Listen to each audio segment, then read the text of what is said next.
Have you ever wondered how much of the Titanic is left these days? Now, if you haven't been living under a rock, you probably know that it's been over 100 years since the world's most famous ship turned into a wreck.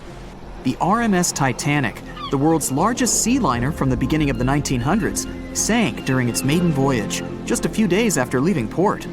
The ship struck an iceberg on April 14, 1912, taking down over 1,500 passengers of more than 2,200 who were on board the liner at that time. As shocking as this may sound, the Titanic took over 3 years to be built and only 3 hours to sink. And if it were today, the ship would have cost over $210 million to be made. It was last seen on the surface of the Atlantic at 2:20 a.m., and for many decades, that was the last time people saw it. It wasn't until 1985 that the whereabouts of the ship were discovered by oceanographer Robert Ballard, and some parts of the Titanic became visible once again. One of the first discoveries made by Ballard's expedition was that the ship was indeed torn in half before sinking. The early exploratory missions to the part of the ocean floor where the Titanic now lies could only see the hull and the deck of the ship. According to Ballard, the main purpose of these missions was to understand how to preserve the ruins from deteriorating. Another goal was to recover the huge number of personal items scattered along the seabed. The explorer later said the view down there was as shocking as it was emotional. In the field of debris around the wreck, the oceanographer discovered plenty of small objects and personal belongings, many of which he brought back to the surface. There were shoes, some fancier than others. There were pieces of clothing that belonged to crew members, and there were huge propellers. If on the surface they gleamed and shined, on the ocean floor they were embedded and devoured by sand. Ballard pointed out that the area where kitchenware was scattered measured more than a mile in length. There were enough plates, pots, and pans to fill up an entire industrial kitchen. For the first time ever, 3D animation footage reveals exciting images. The simulations show the Titanic's evolution from when she first set sail in 1912 until the state of her ruins today. But simulations weren't enough for deep-sea explorer James Cameron, who envisioned traveling to the heart of the wreck for the first time ever in the history of the ship. Yep, the same James Cameron who happens to be the director of a very famous movie about the ship. He has now dived 33 times to visit the wreck of the Titanic. Here's some fun trivia for you. The director says that his true passion has always been the ocean, and that ever since he was a kid, he wanted to study the sea. Directing, let's say, just happened to be his day job. And when the possibility of directing Titanic appeared, he said yes, just so that he could go and check out the ruins of the ship in real life. Now back to the wreck. According to James Cameron, it wasn't enough for researchers to access only the exterior of the ship. They needed to go inside, analyze and photograph what was left of the pompous interiors of the world's once biggest sea liner. Cameron piloted an innovative robot vehicle equipped with cameras. It helped the man to reveal spaces in the Titanic that no one had ever seen before since the ship touched the bottom. Turkish baths, for instance, still had their tiled walls standing up almost in all their entirety. These baths were exclusively for first-class passengers. They were located right next to the swimming bath and the third-class dining room, and were designed in the Moorish style. People resting there could get heating blankets and ask waiters to bring them anything they needed. If the pictures from before the disaster were astonishing, they carry a different kind of wow factor now, when everything you see in them is hidden underneath the surface of the water. Another shocking discovery was the ship's mast. If we look at the Titanic in its pre-sinking glory, the mast calls much of one's attention. Located on the bow of the huge ship, the mast held together the transmission cables for the Marconi system, a system of wireless telegraphy. That's also where the British merchant flag the Titanic flew was located. The mast stood at the height of a bit more than 100 feet and was equipped with a crow's nest. Nowadays, the mast is unrecognizable. Attacked by corrosion, it collapsed. The crow's nest broke apart too. Now we can see why the modern-day Titanic is a real treasure for deep-sea explorers. But as the wreck of the ship lies at an approximate depth of 12,500 feet, sunlight is non-existent there. So, piloted missions depend on high-end technological equipment to survey the area. Why do you think the Titanic went missing from the public eye for over 70 years? Well, because at that time, technology wasn't advanced enough for people to go down there, as well as bring back good footage of the wreck. Filmmakers were the ones who drove this technology to its advance by trying to film underwater. They began by building boxes to put their cameras inside. And now, deep-sea photography is highly advanced and allows us to marvel at the awesomeness of underwater life. Of course, taking pictures under the sea is no easy feat. For one thing, to withstand that crazy underwater pressure, submarines need to be really strong and have thick walls, no thinner than 11 inches. Plus, explorers need to understand how to film and photograph when there's almost no light around. There was another thing that made documenting the Titanic even more difficult. When the wreck of the ship was rediscovered by scientists, it was covered with red-colored rusty bacteria that made it even harder to take good pictures. As it happens, the color red does not reflect well underwater, which is unfortunate for photographers. For this reason, human-operated vehicles that go down to tour the ruins are equipped with powerful lighting devices. When you see some parts of the ship from afar, they look as if reddish-brown wax has been dripping all over the Titanic's ruins. But in reality, these icicle-shaped structures are colonies of microorganisms. When the ship sank, it brought down with it an enormous amount of bacteria that hadn't existed at the bottom of the ocean before. But now, these bacteria, together with the extreme conditions at the bottom of the ocean, have turned into a disastrous combination for the ruins of the ship. These red colonies of microorganisms actually feed off of iron and steel, which is basically all that is left of the Titanic. One kind of those microorganisms are bacteria called Halomonas titanicae. They can eat up to 220 pounds of iron per day. This makes the Titanic a colossal food source for them. There have been lots of speculations regarding the life expectancy of the ship's wreck after researchers discovered this bizarre rust. But according to Cameron and his research team, the Titanic isn't going to disintegrate anytime soon. In one of the latest expeditions down to the wreck, a piloted vehicle was funded to identify specifically one stateroom. It belonged to a very important passenger, Sir Benjamin Guggenheim. Yes, just like the museum. Guggenheim was the son of a mining magnate and a member of the elite group that boarded the transatlantic journey of the Titanic. Born in Philadelphia, Guggenheim was traveling back home to the US. But, as we all know, he never made it to his final destination. For the price that ranged from 400 to 800 pounds back in 1912, the equivalent of 84,000 pounds nowadays, one could book accommodation that was called a stateroom. Staterooms on the Titanic were the most luxurious kind of first-class rooms. They were located on the B or C decks and were decorated in more than 11 different styles, ranging from Jacobean, Georgian, Italian Renaissance, and the list goes on.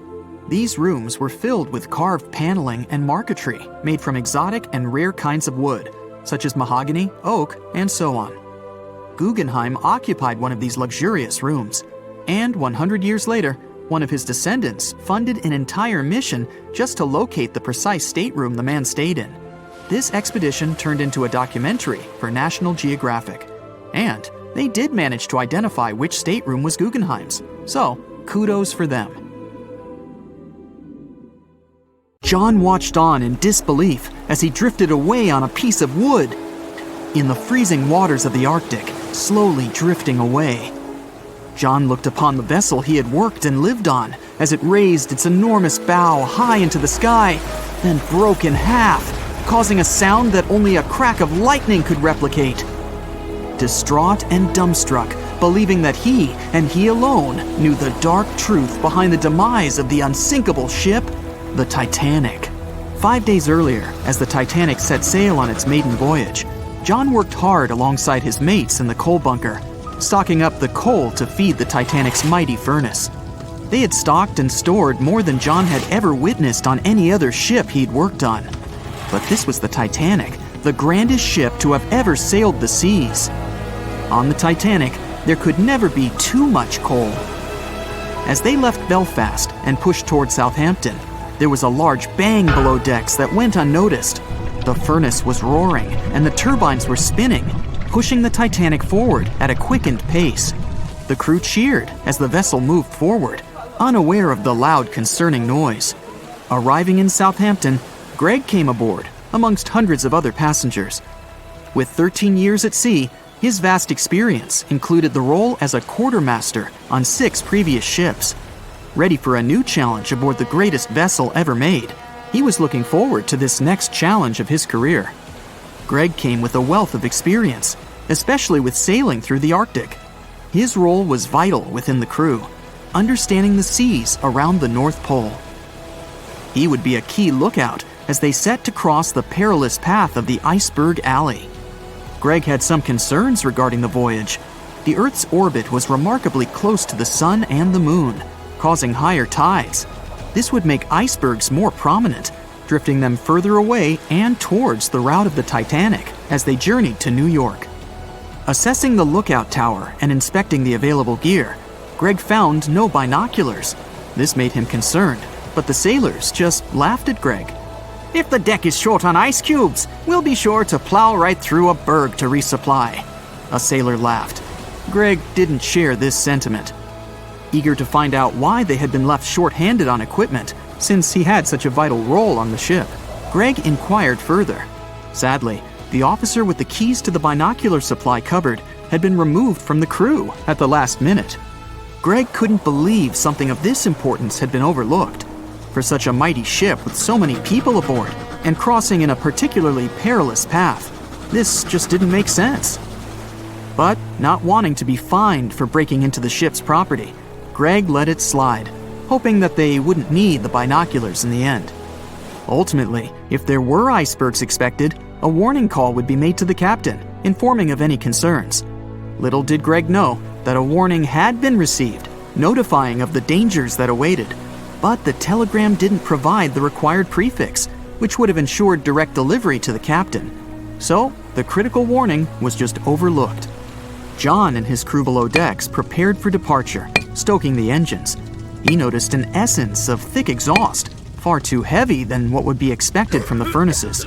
The crew searched throughout the lower decks. Following a thorough search, they managed to locate the cause of the exhaust. It was an ignited pile of coal within a coal bunker. Unknown when it had ignited, a buildup of coal had clearly been smoldering, slowly growing in size. The amount of smoldering coal was concerning. The alarm was raised, alerting an officer to review the matter. The officer assessed the damage and confirmed with the captain that it was deemed to be of little concern, as only minor damage had been caused. John was unsure of this assessment, as he knew that in confined spaces, surrounded by iron bulkheads, an oven-like environment arises that intensifies the heat with time.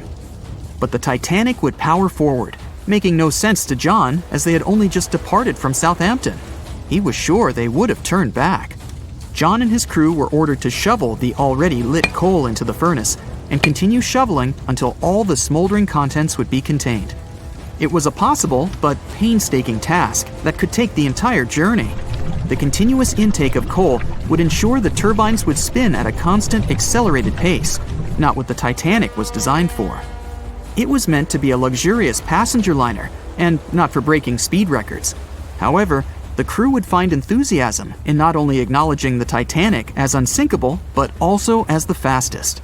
John and his crew continued to shovel the coal into the furnace for several days. The temperature within the bow was becoming hotter every day.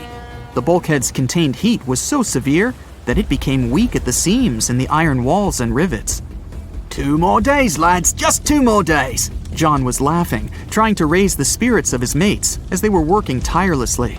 But as they were all laughing, joking, and looking forward to dry land, they unknowingly approached their final destination. The Titanic was speeding through the calm sea. Greg looked ahead, above in the lookout tower, keeping a keen eye out as they were in iceberg territory now. Even though the way seemed clear, false horizons could occur, creating confusion about how far objects in the distance truly were. As they were traveling in the Gulf Stream waters into the colder Labrador Current, air columns cooled from the bottom upwards, creating a thermal inversion. This incredibly high air pressure ensured fog wasn't present, providing a deceptively clear outlook. But the thermal inversion can also create optical illusions, showing the horizon further away, appearing higher in the distance, or masking whatever objects that could come before it. These false horizons could easily hide any icebergs that could be approaching. Greg knew the perils of a calm sea in the Arctic, preferring the rough waters, where it's easier to detect icebergs within waves. Peering from the lookout, Greg was looking towards the dark abyss ahead. Suddenly, within 1 mile directly in front, a formidable image quickly emerged from the dark waters surrounding. "Iceberg, right ahead!"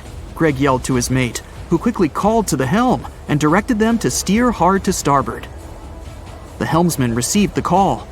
In the heat of the moment, he turned the wheel counterclockwise. He then realized he'd turned the wheel the wrong way and quickly went in the opposite direction. The ship aimed towards the iceberg, veering to the port side whilst reducing speed. Although there was a delay in turning the wheel, since there was a short distance from the signal and the fast pace that they sailed at, it may not have made a difference. As they approached the iceberg, it appeared as though they'd miss it, but over 87% of an iceberg is underwater.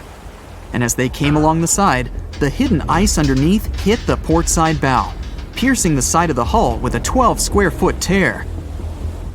The ship shook, with all aboard aware that something was amiss. Amongst the confusion and fear, they were oblivious of the damage. As they gathered their bearings, 6 out of 16 compartments were quickly filling up with seawater. The hull could only withstand 4 compartments filling before sinking. Time was ticking as the Titanic made its descent into the depths. The weakened bulkhead with heated steel pillars and rivets broke under the pressure and sudden change of temperature from the ice-cold water. The call was made to abandon the ship. Lifeboats were prepared to be released, while help signals were sent out to nearby ships. The radio operator was guiltily sitting, constantly calling out to a nearby ship that had been in contact with the Titanic recently. There was steady communication with this ship over the past few days, providing warnings of icebergs since the Titanic departed from Southampton. The final warning message received was just 1 hour ago. Upon receiving the final warning, the operator ignorantly responded, "Shut up," with the assumption that their warnings of icebergs were pointless. Following this unfortunate response, the ship turned their radio off and provided radio silence. The closest ship that was responding to their distress signals was 500 miles away, too far to provide any assistance in time. There were countless mistakes that caused the Titanic's watery end, whether they contributed directly or from sheer ignorance. The most tragic of them was the number of people aboard the ship, 2,224 of them. There were only enough lifeboats provided to rescue 1,178, barely half of the people. It was September 12, 1990. In those times, way before instant messaging and Zoom calls, a little girl was looking for pen pals.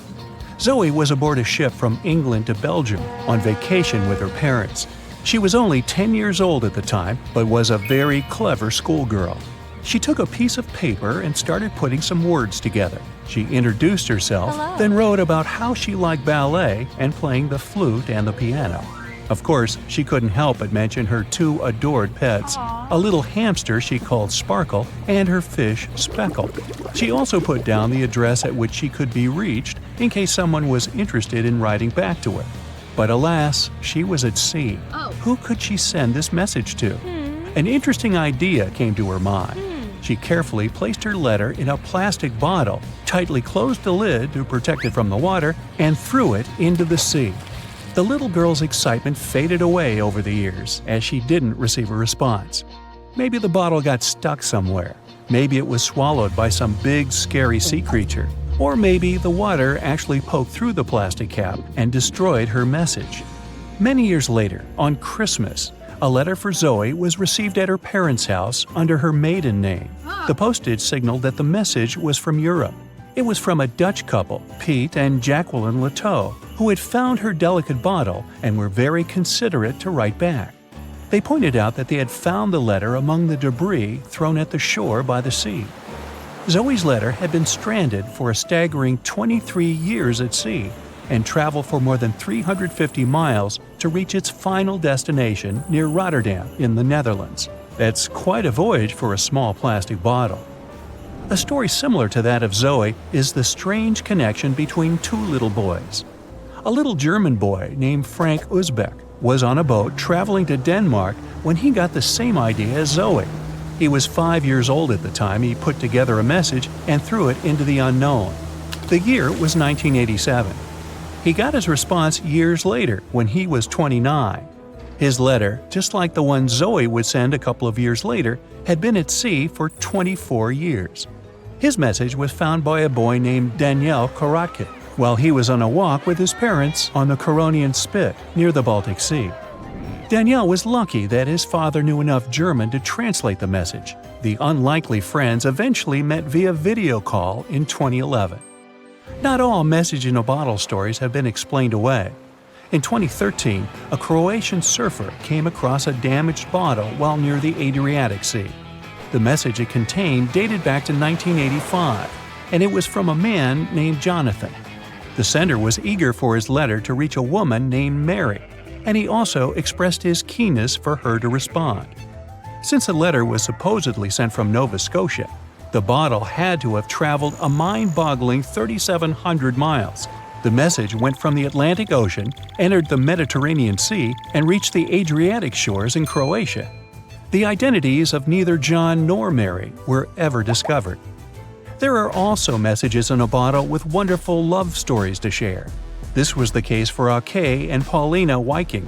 When Åke, a lonely Swedish sailor, placed a letter in a bottle and threw it in the Mediterranean Sea, he had no idea the piece of paper would eventually reach his future wife.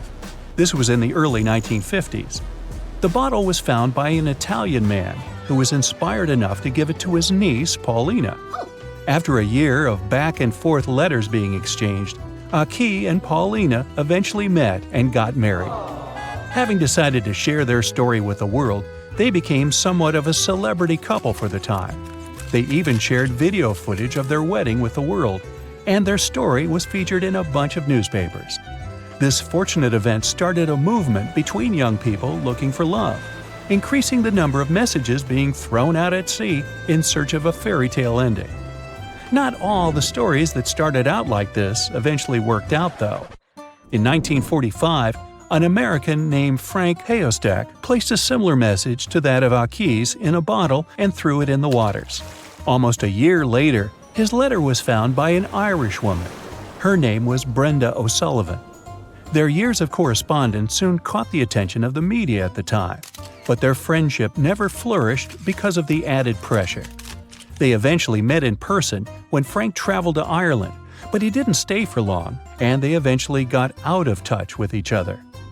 After Titanic met its strange ending, many bottles containing secret messages started to surface. Almost all of them proved to be counterfeited, apart from one letter. Years after Titanic had sunk in the icy Atlantic waters, a bottle was found on the Irish shores. It was supposedly from a man named Jeremiah Burke, and to this day, it is considered to be the only genuine message in a bottle originating from Titanic. The piece of paper simply stated the sender's name and the location, the Titanic, accompanied by the word goodbye. Since the date has washed away, it's difficult to estimate whether the note was sent before or after the ship had hit the iceberg. The common understanding is, however, that since Jeremiah was looking to relocate to the U.S., he was merely sending his last symbolic regards to his family and friends back in Ireland. This simple way of meeting and sometimes corresponding with people has turned into a hobby for a man from a Canadian province named Prince Edward Island, located east of the U.S. state of Maine. This man, Harold Hackett, claims to have sent over 4,000 bottles into the Atlantic Ocean since 1996. He also claims to have received many responses from all over the world, including letters from people in Europe, like France and Germany, but also from the Bahamas or even Africa. This unlikely pastime earns him about 150 Christmas cards from his pen pals each year. To this day, he refuses to add his phone number to any of his letters. This way, he ensures that if people ever want to contact him, the only means of doing so is via a written letter. He's also studied the best times to send the messages in the water based on the direction of the winds and the currents. Now, some bottles spend a whole lifetime at sea after being cast away by their sender. It was the case for a British man that wrote a message and placed it into a bottle before throwing it in the English Channel in 1914. His name was Thomas Hughes, and he wanted to direct the message to his wife, but was polite enough to write a letter to whoever got their hands on the bottle first, asking them to redirect the piece of paper accordingly. The bottle didn't reach his wife, since it was found 85 years later on the Essex coast. The man that stumbled upon the bottle was kind enough to reach out to the family and place the message in possession of Thomas's daughter. And 85 years isn't the longest time for a small bottle to be cruising the waves. A scientist named Hunter Brown was studying currents in the North Sea when this idea came to his mind. He placed the same message in almost 2,000 bottles and requested the unlikely recipient that they write back with the location of their discovery. He thought this method would help him better understand the layout of the North Sea currents. A bottle was found about 11 miles from its original departing location after 97 years. To this day, more than 300 of the original bottles relating to Hunter Brown's project eventually made it to the shore. Not all of the messages that were found in bottles got replied to via physical letters. Oliver van de Walle threw a bottle containing a letter on the English coast while he was on vacation with his family. He was 14 at the time. 33 years later, a woman reached out on Facebook claiming she had gotten his message and tracked him down through his social media profile. At first, he hardly remembered having placed the letter in the bottle, but he eventually recounted the events, even the fact that he sealed the bottle with candle wax to make sure it was leak-proof. And then there's Christina Aguilera and her bottle. No wait, hers is about a genie in a bottle. Okay, never mind. A beam of electric light pierces the darkness over the calm waters of the Atlantic Ocean. The Titanic is quietly making its way through the waves, its passengers asleep, when suddenly a monstrous white shape is caught in the light beam. The fateful Iceberg is about to rend the side of the legendary ship.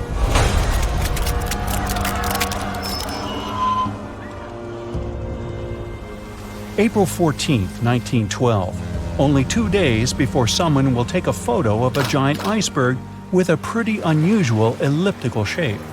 It turns out that this iceberg most likely formed out of snow that fell 100,000 years ago. Researchers used computer modeling to figure out its origin. They used data from 1912 and added some new information about winds and ocean currents. They concluded that the iceberg was probably a part of a small cluster of glaciers in southwest Greenland. These days, it's possible to calculate the routes of such icebergs in any given year in the past. So the infamous chunk of ice was on its way from Greenland to an area further south from Cornwall. If the ship had passed through that region only 2 days later, the iceberg would have moved far away from the point where they met. At first, the weight of the most well-known iceberg in the world was 75 million tons. With time, it started to slowly melt away. And when it sank the Titanic, its weight was only 1.5 million tons. By the time of the collision, it had probably been melting for months, but it was still a true monster. When the Titanic sank, the iceberg was 400 feet long, and more than 100 feet of its surface was above the water. Some people believe it was a supermoon that caused the Titanic to sink. That night, there was a rare lunar event. It hadn't happened for 1,400 years. In normal conditions, the iceberg wouldn't have traveled so far south without melting and losing the largest part of its mass. But the supermoon could have been the reason for an unusually high tide that pulled the iceberg away from the glacier way faster than usual. There's a specific type of bacteria that slowly consumes the remains of the Titanic. Salt corrosion, ocean currents, freezing temperatures, plus this rust-eating microorganism might consume the entire wreckage. American actress Dorothy Gibson was aboard the Titanic. She survived, and when she arrived in New York, she started filming a movie called Saved from the Titanic almost right away. The movie was released only a month after the Titanic sank, and in the movie, she even wore the same shoes and clothes she had during the actual disaster. The movie was a big success at that time, but the only known copy was destroyed in a fire. 14 years before the Titanic sank, a novella called Futility had been published, and it seemed to have predicted the whole event. The plot centered around a fictional ship called the Titan that sank during its voyage. The Titan was almost the same size as Titanic, and they both went to the bottom in April. The reason was hitting an iceberg, too. Both the real and fictional ships were described as unsinkable, and both of them had the legally required number of lifeboats, which, as it turned out later, were nowhere near enough. We've seen it in the movie, but there were some real-life love stories happening on the Titanic, too. 13 couples even took a trip on the Titanic as part of their honeymoon. One of the couples owned Macy's department store in New York. Once it became clear the Titanic was rapidly sinking, the woman refused to go into a lifeboat without her husband. But he didn't want to join her while there were still women and children who he thought had to go first. Then his wife gave her coat to her maid. She insisted that the maid should get into the lifeboat, and she wanted her to be warm. As for the woman herself, she decided to stay with her husband till the end.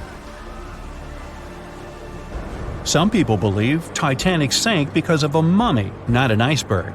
It all started around 1000 BCE with a mysterious woman who lived in Egypt, in the City of Thieves. People knew little about her, but they called her a priestess. Her mummy was put in a wooden sarcophagus and covered with a large lid with the image of her face and some mystical inscriptions. This place had been hidden until the first half of the 19th century, when a group of locals accidentally came across it. They disturbed her peace. No one knows how, but the mummy disappeared that day without a trace.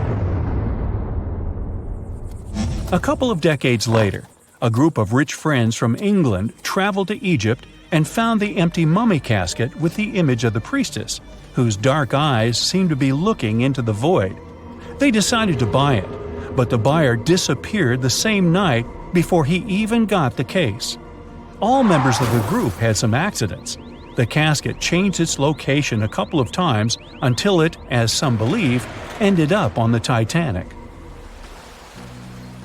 It took more than 70 years for a robot submarine to find the ruins of this legendary ship.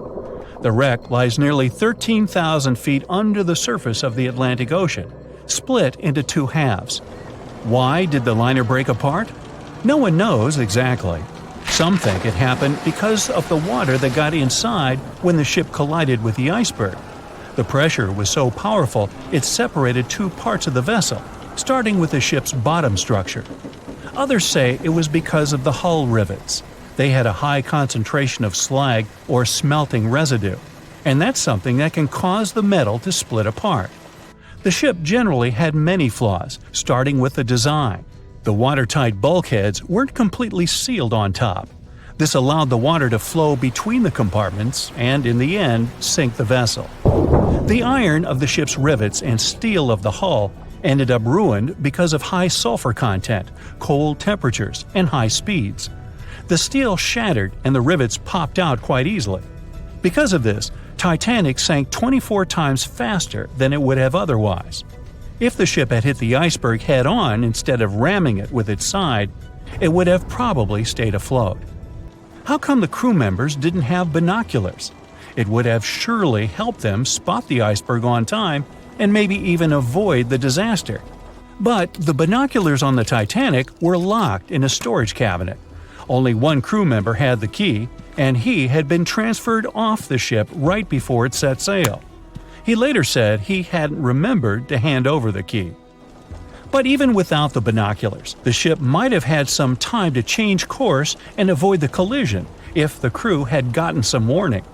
But that's the thing, someone did warn them. About an hour before the incident, a ship that was relatively close to Titanic, the SS Californian, sent a message to inform them it had stopped because of dense ice field. But the warning never got to the Titanic's captain. Some experts say it was because the radio operator didn't think it was that urgent. And later, the SS Californian said they didn't get a call for help from the Titanic because their radio operator was off duty. Some say the crew on the Titanic couldn't spot the iceberg on time because of an optical illusion. Atmospheric conditions that night probably caused super-refraction, which could have camouflaged the berg. After all, no one actually saw the iceberg until it was too close to the ship to somehow avoid the crash. Not even a whole minute passed between the moment they saw the iceberg and the collision. It was only 37 seconds, and it took Titanic 2 hours and 40 minutes to disappear below the ocean's waves.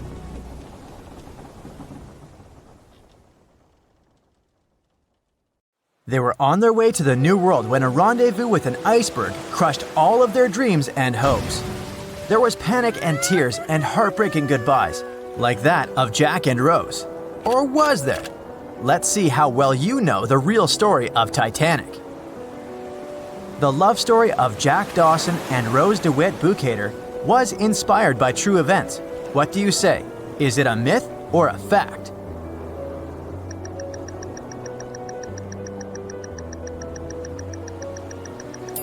The most emotional Titanic love story was actually all made up by the screenwriter and director of the famous movie, James Cameron.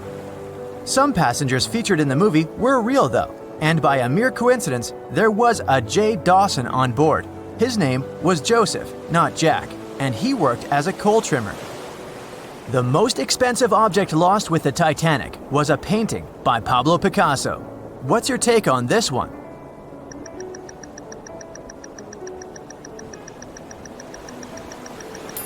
It's a myth.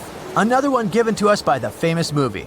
The most valuable item that went down with the Titanic was probably a Mary Joseph Blondell painting, created in 1814. Some other valuable items were a violin that belonged to Wallace Hartley, the musician who insisted that they had to play till the very last moment. There was also a 1912 Renault Type CB Coupe de Ville that would now cost millions of dollars, a handwritten manuscript by Joseph Conrad, first edition essays by Francis Bacon, 5 Steinway grand pianos, and, of course, some fine china plates and cups, and first-class passengers' jewelry. The Titanic was the largest and the most luxurious passenger ship of its time. Does it sound real to you?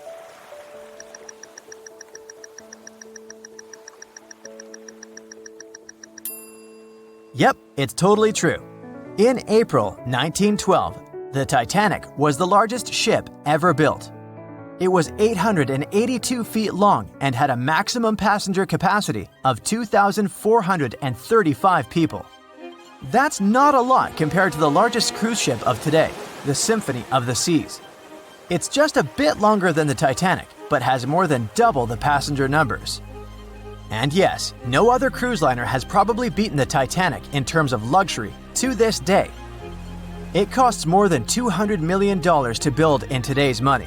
The tickets were also quite expensive. Duh! First-class tickets ranged in price from $1,700 in today's money for a berth up to $50,000 for one of the 2 parlor suites. Second-class tickets were $700.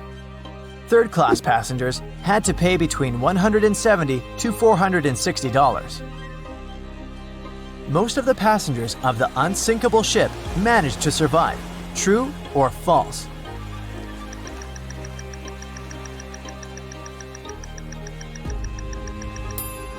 Sadly, it's false. Only 37% of all the passengers actually survived the meeting with the Titanic. Around 61% of the first-class passengers, 42% of the second-class passengers, and 24% of the third-class passengers made it out alive. The Titanic was passing through the Bermuda Triangle when things went wrong, and that's probably why it sunk. What do you say? Myth or reality?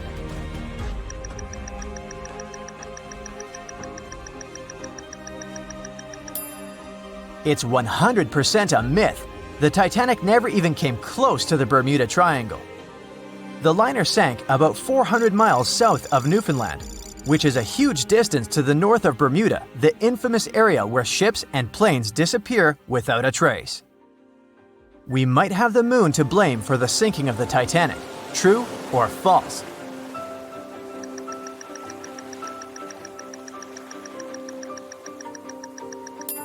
This one is true. The moon heavily affects the tides on Earth. The closer the moon is to the Earth, the stronger the tides are because of the increasing gravity of our satellite. Back in 1912, the moon was so close it made several glaciers in Greenland break apart. Massive chunks of ice that broke off from the glaciers started floating south. The supermoon event came just 6 minutes after a spring tide, the alignment of the moon, the sun, and the Earth that makes their combined gravity reach its peak twice a month. And the day before, our planet had come the closest to the sun that year, which made the gravity even stronger. This mixture of events created perfect conditions for one of the most powerful tides in history. Icebergs breaking off from Greenland's glaciers drift off to the coastal waters of Labrador and Newfoundland, where they often run aground. To move on, they need to either melt and become lighter or catch a high tide that would carry them further. The 1912's tide was as high as it gets. So they shifted many shipping routes south because of the huge amount of icebergs. But not the Titanic, of course, as they believed it was unsinkable. It took 4 hours and 40 minutes for the Titanic to sink. What do you say?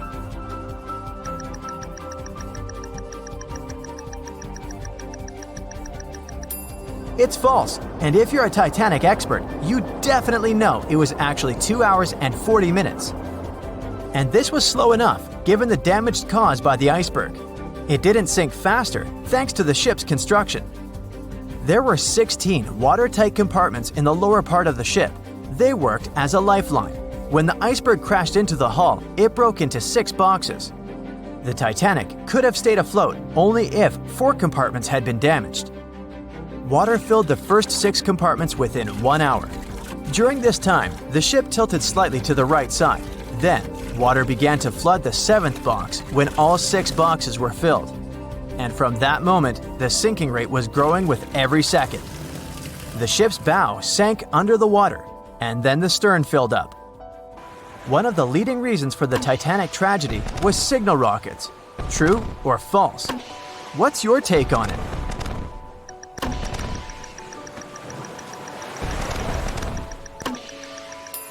This one is true. When any ship sinks, the crew members must release red flares. It's a signal to all nearby ships that someone is in trouble. But for an unknown reason, someone put white lights in the Titanic's rocket box.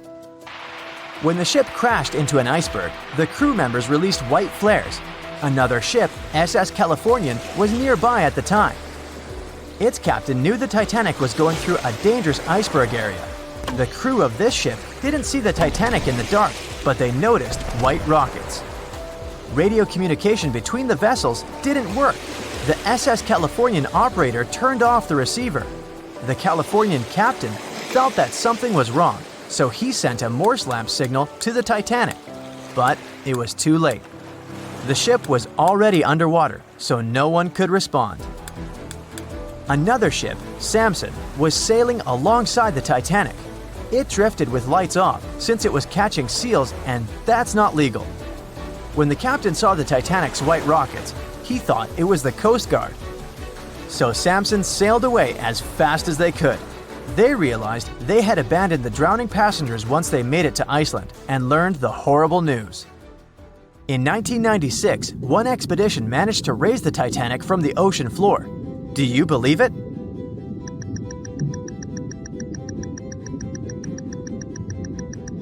If you don't, you're right. There were different ideas on how to raise the Titanic, from doing it with compressed air to putting it in wire mesh and covering it with liquid nitrogen, or using giant magnets. The only real attempt to raise the Titanic was made in 1996, and it failed dramatically. The expedition's goal was to lift a part of its hull, weighing about 21 tons. It would still have been the largest piece to see the sunlight again, if the operation had succeeded, that is. They lowered 4 large bags filled with diesel fuel to the bottom of the ocean and attached them to the hull plate. Then, the fuel bags were released and they started lifting the pieces on their own. The plate was about 200 feet below the surface when the weather got rough. The expedition members decided to tow the part to calmer waters around 80 miles away. Long before they reached the towing destination, half of the plate broke off and sank to the bottom again. Two of the lifting bags seemed to have broken loose, and the hull went down. The Titanic will most likely crumble to dust halfway up if someone tries lifting it again. So, how many correct answers do you have? Let me know in the comments below. Back when it was built, the Titanic was one of the largest and most luxurious passenger ships, with high-class features like a grand staircase, a swimming pool, and a gymnasium. People thought it to be unsinkable because of its advanced safety devices. Its tragic sinking on its maiden voyage in 1912 proved it wasn't at all the case. It wasn't until 1985 that the Titanic's wreck was finally rediscovered using state-of-the-art sonar technology. Ever since, thousands of items have been recovered from the Titanic, many of them being put on display or sold for auction. Things like jewelry, a life jacket, a menu from the ship's restaurant, or even a sample square of carpet from the first-class stateroom have all baffled the public and told stories of the many on-board people. Scientists have even tried to come up with strategies to get the Titanic back up, not because they want to put it up for display, but so it can be properly studied, and more importantly, to stop it from getting more and more damaged at the bottom of the ocean. Some have suggested filling the wreck with ping pong balls to make it float, while others even considered injecting it with 198,000 tons of Vaseline.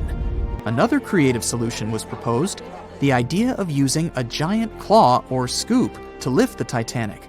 Nobody came up with this device. Using 500,000 tons of liquid nitrogen to trap it in an iceberg that would float to the surface was also considered, but all these potential strategies had to be eventually let go, since the Titanic is way too fragile to ever be recovered. As the Titanic's iconic bow railings are in danger of collapsing, metal-eating bacteria continue to chew away at the ocean liner's wreckage. An undersea exploration company plans to gather data about the ship's deterioration in annual expeditions. They hope this will help them learn more about the Titanic, and also more about the ecosystem that shipwrecks create. The over 100-year-old ocean liner is also being damaged by deep-sea currents daily. Some experts predict that the ship could disappear in a few decades due to holes in its hull. The deck that passengers crowded on as the ship sank has caved in. The gymnasium near the grand staircase has also fallen in, and a 2019 expedition found that the captain's bathtub, which became visible after the outer wall of the captain's cabin fell away, is no longer there. Those annual expeditions also gather data about the creatures living at the site, including crabs and corals. Surprisingly, many species have only been seen there at the Titanic wreck, so scientists are curious to find out more about them. The most famous out of all these creatures is the Halomonas titanicae. It's a bacteria, and it was discovered on the wreckage of the Titanic. What's interesting about this creature is that it's able to thrive in extremely salty environments. It's also been resistant to several antibiotics, unlike other types of bacteria. It's probably because of this super bacteria that the deterioration of the ship's iron hull happened so fast. The expedition will also look at the debris field and its artifacts. On the site, there are still traces of little personal items like clothes and luggage. One of the most interesting stories about Titanic artifacts is that of the passengers' shoes. Most of the Titanic items that have been lost at sea deteriorated or disappeared completely. But not the shoes. They seem to be able to resist the harsh conditions. On top of that, the leather in most shoes is perfectly preserved, probably because of tannin, a substance used in the tanning process of leather. It helped the shoes resist the damaging bacteria found underwater. All this exploring might have gotten you all excited. If that's the case, I have some good news to share. You might even be able to join the expeditions. To personally explore the Titanic, you have to plan ahead and apply to be a mission specialist with OceanGate, the company responsible for the journey. However, this experience does come with a high price tag of $250,000. Despite the cost, this once-in-a-lifetime experience is in high demand because of the limited spots available. If you can afford the exploration, you will have the chance to collaborate with renowned specialists in marine biology, oceanography, the Titanic, DNA, and the deep ocean. Accommodations and meals on the dive support vessel are also included, as well as training and guidance from specialists before and during the mission. Lastly, you don't even need to bring your own gear, as the expedition equipment is included as well. Sure, ships have evolved and modernized over the years, and these days we have technology that is way better than that available on the Titanic. But this ship remains an amazing piece of history because of its many unusual features, like the fact that the Titanic's whistle was loud enough to be heard over 11 miles away, or the fact that the ship's hull was painted with a special mixture of red lead and linseed oil, which was believed to be effective in preventing the growth of seaweed and other marine organisms. However, despite popular belief, the ship's iconic fourth smokestack was not functional and was only used for ventilation and aesthetics. Probably one of its biggest flaws was its number of lifeboats. Despite its size and luxury, the Titanic only had 20 lifeboats on board, which were not enough to save all of its passengers and crew once it hit the iceberg. The Titanic may be the most famous shipwreck, but it's not the only one. The fleet of Kublai Khan tells a similar story. This one was a large naval force commissioned by the Mongol ruler Kublai Khan in the 13th century. The fleet was intended to travel to Japan and establish the Mongols as powerful rulers in the region. However, in 1281, the fleet was supposedly caught in bad weather and was seriously damaged, with many ships being destroyed. Legend has it that the fleet was torn down by a massive typhoon that came to be known as the kamikaze, or divine wind. This strong storm was believed to have been sent by the higher spirits to protect Japan from the Mongols. The truth about its disappearance remains a mystery to this day. However, the wreckage of the fleet, or parts of it, appears to have been discovered in the 1980s by Asian archaeologists. They dug across the site and studied the remains of the ships at a location near Imari Bay. The shipwreck is, to this day, considered to be an important archaeological discovery. That's because it informed us how well prepared the Mongols were back in the day in terms of their ships. Another tragic story is that of the RMS Empress of Ireland. This was a British passenger ship that operated until May of 1914. This is when the ship was sailing from Quebec City to Liverpool, but it ran into the Norwegian collier SS Storstad in the fog off the coast of Rimouski, Quebec. The collision caused a large hole in the side of the Empress of Ireland, and the ship began to quickly take on water and sink. The crew and passengers were caught off guard, and many were unable to evacuate in time. In total, 1,012 people were lost in the disaster, making it one of the worst maritime collisions in Canadian history. Rescue efforts were hampered by poor visibility and the fact that many of the lifeboats were damaged or unusable. Only 465 people survived the sinking, and many of them were rescued by the Storstad, which had remained in the area despite its damage. The sinking of the Empress of Ireland was a national tragedy in Canada, and it led to changes in maritime safety regulations and the establishment of a Coast Guard. The ship still lies at the bottom of the St. Lawrence River, where it has become a popular dive site for enthusiasts.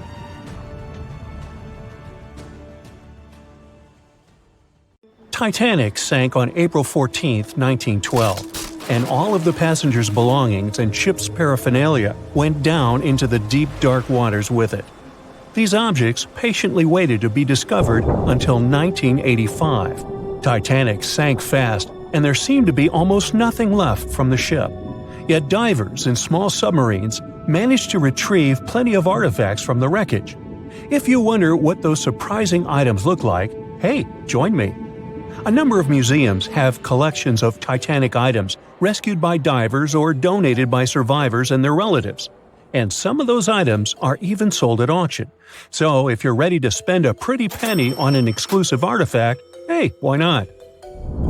The first artifact on my list is a pocket watch belonging to a Titanic passenger, John Chapman. John and his wife Elizabeth were on their honeymoon. When the ship hit the iceberg, Elizabeth was offered a seat on a lifeboat next to her friend Emily Richards. There was a problem, though. Mr. Chapman couldn't enter the lifeboat. Elizabeth turned to her friend Emily and said, "Farewell. If John can't go, I won't go either." Now, that's what I call true love. After a short time, the ship went under.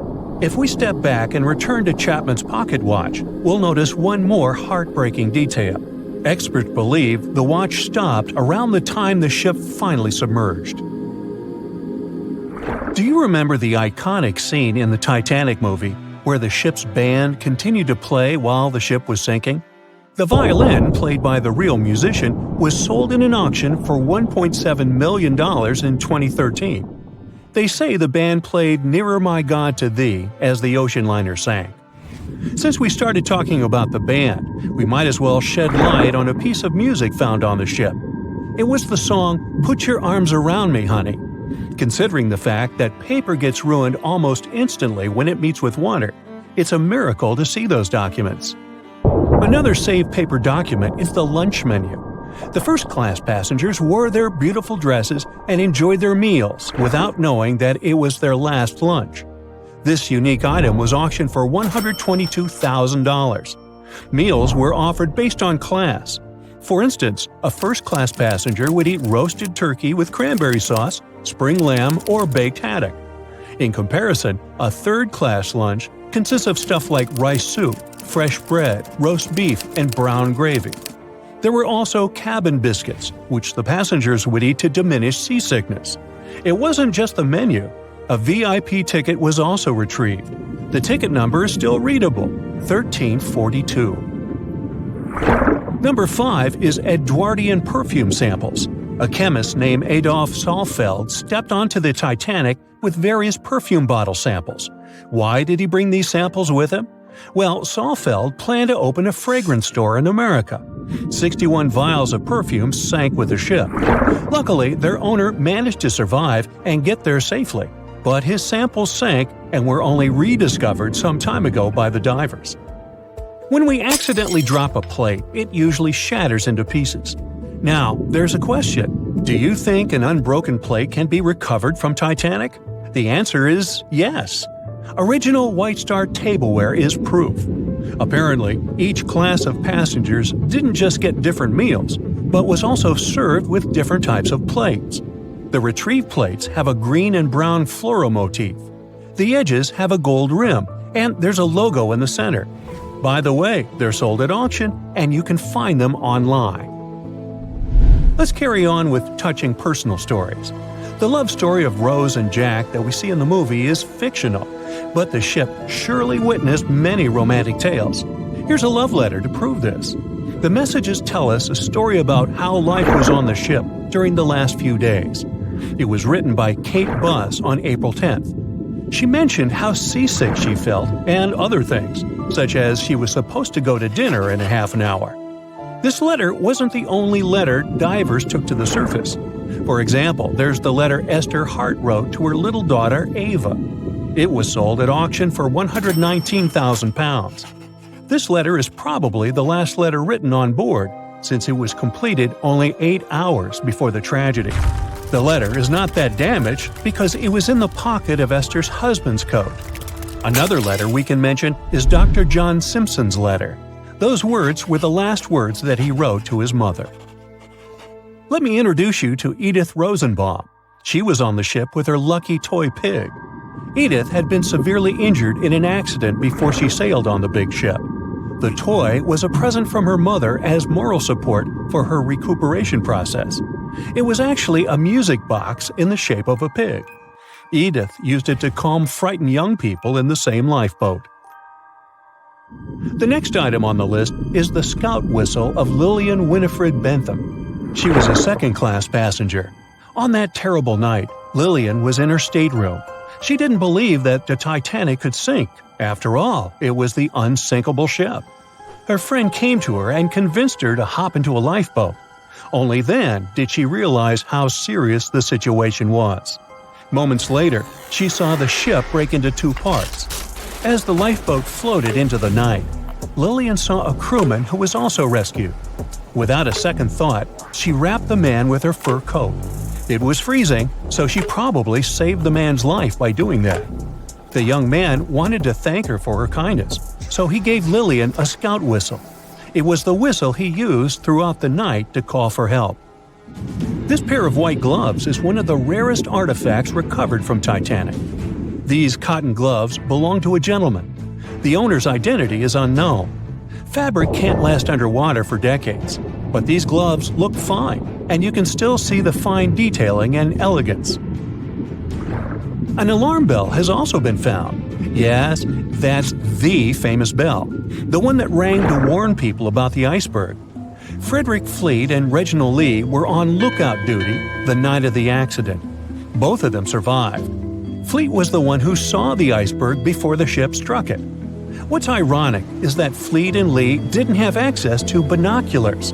They were stored in a locker in the crow's nest, but the key to the locker was in the pocket of a crew member who was reassigned to another ship at the last minute and didn't leave the key. They could have seen the iceberg sooner if they had had pairs of binoculars. If they had had it, the Titanic could have gotten out of the way. Divers discovered not just belongings of passengers or the crew, but also pieces belonging to the ship itself. Our next artifact is the Grand Staircase. Some parts of this iconic structure are recovered from the wreck. Turns out that this staircase became a meeting spot among first-class passengers. If they wanted to visit the Turkish baths for a spa day or eat dinner, they met at the staircase and went together. This staircase was a sign of how luxurious some parts of Titanic were. Another miraculously saved object that belongs to the ship is its plan. It was one of the most expensive artifacts sold at auction. The plan is around 30 feet wide. What else? The logometer was also discovered. It's a device used to check the sailing speed of the ship and the distance it covers. The experts say that from the start at noon on April 14th, the device logged 268 nautical miles. And there's more. A giant chunk of hull, known as the Big Piece, was also found. This fellow weighs 15 tons. The larger portholes were for the cabins, and the smaller ones were for the restrooms. This piece was found in 1994, but it was in 1998 when it was successfully taken out. After all these years spent underwater, it was swarming with sea life. Still surprisingly, the portholes still had glass. Now, let's assume you were a diver and you could only take out one of these objects. Which one would you pick?